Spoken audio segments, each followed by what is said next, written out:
Good morning बच्चों। Class 9th chapter first 1857 की क्रांति। इस बुक में राजस्थान के बारे में बताया गया है। राजस्थान की शौर्य गाथाओं के बारे में बताया गया है। 1857 की क्रांति में राजस्थान में केंद्र थे नसीराबाद, नीमच, एरनपुरा, देवली आदि 1857 की क्रांति में राजस्थान के प्रमुख केंद्र थे। मुगल साम्राज्य के पतन होने के बाद राजस्थान में अराजकता की स्थिति हो गई थी। औरंगजेब की मृत्यु के बाद एक बारंगी तो मराठों ने भर दिया। मराठों ने दक्षिण में प्रभुत्व स्थापित किया, मालवा और गुजरात में अपना प्रभाव स्थापित कर लिया।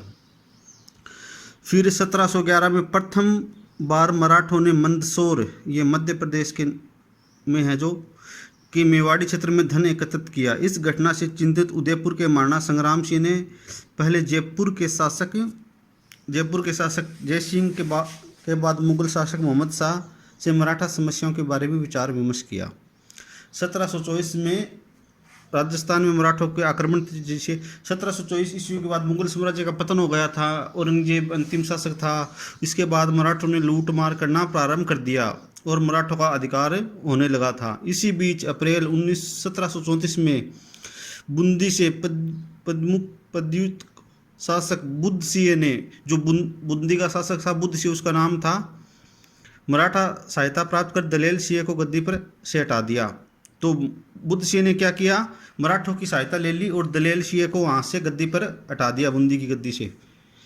बूंदी में तो राजस्थान में मराठों का हस्तक्षेप बढ़ता ही गया। बाद में उसके बाद क्या हुआ कि धीरे धीरे मराठों की शक्ति का विस्तार हुआ और उनका हस्तक्षेप बढ़ता गया। फिर मराठों ने जैसे 1735 के बाद में देखो यहाँ पर कोटा, मेवाड़, डूंगरपुर, मराठे मतलब क्या करते थे कि लूट खसोट धन लूट लेते थे। और वो अपना धन किससे लूट लेते थे, सेठ और साहूकारों से अपना धन लूट लेते थे। यहाँ पर दिया हुआ ना देखो, सेठ साहूकारों को लूटने लगे मराठे। इसे राजस्थान के आंतरिक मामले में हस्तक्षेप करना भी। और मराठों ने इसके बाद में क्या किया, पहले तो धन तक वो सीमित थे, बाद में जो आंतरिक मामले थे ना राजस्थान के, उन्होंने हस्तक्षेप करना प्रारंभ कर दिया, मतलब आंतरिक मामलों में दखल देने लगे थे। नादिर शाह के आक्रमण के समय मराठों ने हिंदू धर्म के नाम पर राजस्थान के राजाओं को संगठित करने का प्रयास किया। और नादिर शाह के आक्रमण के बाद मराठों ने क्या किया कि हिंदू धर्म के नाम पर ना सबको एकत्रित करने का प्रयास किया गया। और साहू पेशवा बाजीराव ने राजस्थान में चौथ, सरदेशमुखी, ये दो कर है जो जनता से वसूल किए जाते थे, चौथ का और सरदेशमुखी का कर वहाँ का। 1732 ईस्वी में सवाई जय सिंह जो मालवा का सूबेदार बना, उसे मराठों ने घेर लिया।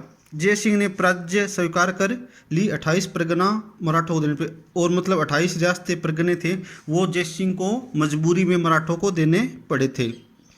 राजस्थान में बढ़ते मराठा हस्तक्षेप ने जय सिंह और अन्य राजपूत राजाओं की आंखें खोल दी। अब आंखें तो खुलनी थी। प्रारंभ में तो बस लूट खसोटी करते थे, अमीर आदमियों को लूट लेते थे। और बाद में क्या किया कि जो राजस्थान के राजा महाराजा थे उनको भी वो खटकने लगे थे, उनके आंतरिक मामलों में दखल देने मराठों ने प्रारंभ कर दिया था। जब धन लेने के बाद मराठा मालवा को खाली नहीं किया, मालवा गुजरात में है। अब धन के बजाय शक्ति का प्रयोग मराठों ने राजस्थान से निकालने का निश्चित किया। अब धन के बजाय शक्ति के प्रयोग से, पहले तो धन के प्रयोग से मराठों को निकालने का निर्णय, अब शक्ति के प्रयोग से ऐसे देखें कि शक्ति के प्रयोग से मराठों को निकाला जा सकता है। जुलाई 1734 में जयपुर, जोधपुर, उदयपुर, कोटा, किशनगढ़, नागौर शासक मेवाड़ में हुरडा नामक एक एकत्रित हुए। ये हुरडा सम्मेलन हुआ था 1734 ईस्वी में। हुरडा ये सम्मेलन ऐसे क्वेश्चन एग्जाम में आते हैं कि हुरडा सम्मेलन कब हुआ था और किस किस शासकों के बीच। इसमें दिया जयपुर, जोधपुर, उदयपुर, कोटा, किशनगढ़, नागौर, बीकानेर के शासकों के मध्य हुरडा 17 जुलाई 1734 में एक सम्मेलन हुआ था, जिसको हुरडा सम्मेलन के नाम से जाना जाता है। आगे इसमें कि रियासतों की स्वार्थी नीति और कार्य संभवतः सम्मेलन की असफलता के लिए उत्तरदायी थे। अब ये सम्मेलन हुआ था ना, ये मतलब सफल नहीं हो सका था। इसके पीछे एक ही कारण था कि हर रियासत की अपनी अपनी नीतियाँ थी। अपने अपने अधिकार थे जो आपस में उनकी बात नहीं बनी और ये सम्मेलन असफल हो गया था। 1738 में मुगल सम्राट की ओर से निजाम को बिना युद्ध किए ही दुरासराय की करदाता बन गए। मतलब बिना युद्ध के ही मुगल सम्राट की ओर से निजाम को बिना जनता को कर देना पड़ने लगा था, जिसके अनुसार मराठों को मालवा की सूबेदारी और 50 लाख रुपए प्राप्त हुए। 1742 में मराठों ने मारवाड़ में प्रविष्ट होकर सोज्जतीय पाली में, रायपुर एमपी जैतारण पाली में प्रगणों ने चौथ वसूल करना, ये कर चौथ मैंने बताया था ना, चौथ को वसूल करना प्रारंभ कर दिया। इसके बाद में तुंगा नामक स्थान पर मराठों को परास्त किया। मराठों की शक्ति क्षीण होने लगी। अब राजपूतों ने क्या किया कि मराठों से युद्ध करना प्रारंभ कर दिया और मराठों की शक्ति इसमें एकदम क्षीण होने लगी थी। राजस्थान में घुसने का प्रयास कर रहे थे। अब दक्षिण भारत में अंग्रेज ना, वो राजस्थान में घुसने का प्रयास कर रहे थे। आगे का भाग अगले वीडियो में बच्चों। चैप्टर फर्स्ट का सेकंड पार्ट हम बच्चों देखेंगे। राजस्थान में मराठी किस तरह अपना अधिकार कर रहे थे और आंतरिक मामलों में दखल देने के बाद क्या हुआ कि राजपूतों ने मराठों पर आक्रमण युद्ध करना स्टार्ट कर दिया और धीरे धीरे मराठों की शक्ति अब कम होने लगी थी। और दूसरी तरफ दक्षिण भारत में अंग्रेज अपने आ गए थे, अपने पांव पसार लिए थे और राजस्थान में घुसने का भी प्रयास अंग्रेज अब करने लगे थे। मराठों की शक्ति अब धीरे धीरे कम होने लगी थी कि राजपूतों को पता चल गया कि ये हमारे लिए हानिकारक हो सकते हैं, इसलिए राजपूत शासक मराठों से युद्ध करने लग गए थे। राजस्थान के राज्यों के उत्तराधिकार के संघर्ष में सामंती प्रतिस्पर्धा के कारण उनकी राजनीतिक स्थिति कमजोर होगी और राजस्थान के जितने भी आपस में राजा महाराजा थे आपस में उनमें एक प्रतिस्पर्धा चल रही थी, वर्चस्व की लड़ाई उनमें चल रही थी और इस कारण राजस्थान की राजा महाराजों की शक्ति भी अब कम होने लगी थी। उनमें से इसके फलस्वरूप 1791 में अंबाजी इंगले ने मेवाड़ के महाराणा को सहयोग दिया। फलस्वरूप डूंगरपुर, बांसवाड़ा, प्रतापगढ़ आदि पर मेवाड़ के महाराणा पर अधिकार हो गया। तो सहयोग देने पर क्या हुआ कि मेवाड़ के महाराणा को सहयोग दिया, इस पर मेवाड़ पर अधिकार, बाद में डूंगरपुर, बांसवाड़ा, प्रतापगढ़ आदि क्षेत्र पर उसका अधिकार हो गया।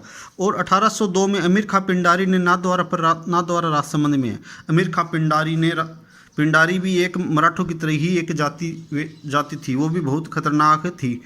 वो अमीर खां पिंडारी ने नाथद्वारा राजसमंद पर अधिकार कर लिया। भीमसिंह रियासती घरानों के बीच आपस में वैमनस्यता रखता नियंत्रित नहीं कर पाया। 1803 में मेवाड़ के शासकों ने जयपुर नरेश के मध्य अंग्रेजों से संधि करने का प्रयास किया। अब मेवाड़ और जयपुर के शासक आपस में अंग्रेजों से संधि करने लगे थे।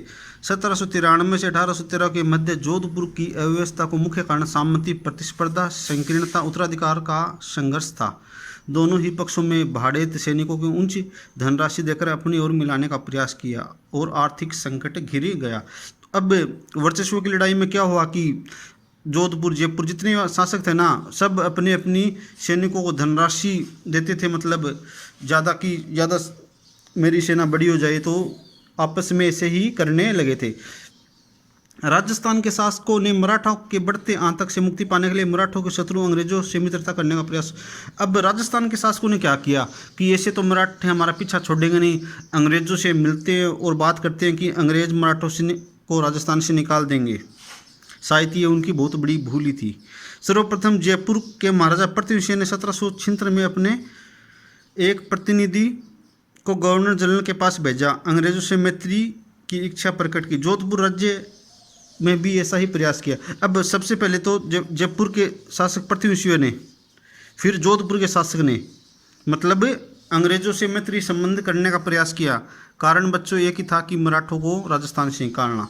फिर राजपूत राज्यों, फिर इसके बाद क्या हुआ कि अंग्रेज ना राजपूत राज्यों से संधि करने के लिए तैयार हो गए, वो भी करने लगे। 1803 में अंग्रेज सेनापति लॉर्ड लेक ने राजस्थान के उत्तरी पूर्वी सीमा पर लाशवाड़ी के रण क्षेत्र में सिंधिया को निर्णायक रूप से परास्त कर दिया। अब फिर राजस्थान के शासक अंग्रेजों से संधि करने लगे। संधि का कारण क्या था कि मराठों को राजस्थान से निकाल देना, ये कारण था बच्चों। फिर क्या था कि इसके बाद में ना तत्कालीन गवर्नर लॉर्ड हास्टिंग सभी विरोधियों के दमन करके भारत में कंपनी की सर्वोच्च सत्ता स्थापित करना चाहता था। ये चैप्टर बच्चों बहुत बड़े हैं तो थोड़ा शॉर्ट में इनको बताना पड़ेगा, किंतु यह तभी संभव था जब होलकर और सिंध को उनके राज्य को सीमित कर दिया और पिंडारियों का दमन किया जाता था उस समय। अब मेन चीज़ आपको ये ध्यान रखना, राजस्थान की क्रांति के समय रियासती शासक कौन कौन थे। रियासती शासक कौन कौन थे देख लो। कोटा का राम सिंह था, जोधपुर का तख्त सिंह, भरतपुर का जसवंत सिंह था। ये आपको याद भी करने साथ साथ में सारे शासक आप देख लो और आपको ये याद भी करने हैं कि क्रांति के समय शासक कौन कौन थे। ऊपर से लेकर नीचे तक नोटबुक में आपको इनको नोट भी करना है, ये तो काम आपको वैसे भी करना है और सारे शासकों को आपको अच्छी तरीके से याद भी करना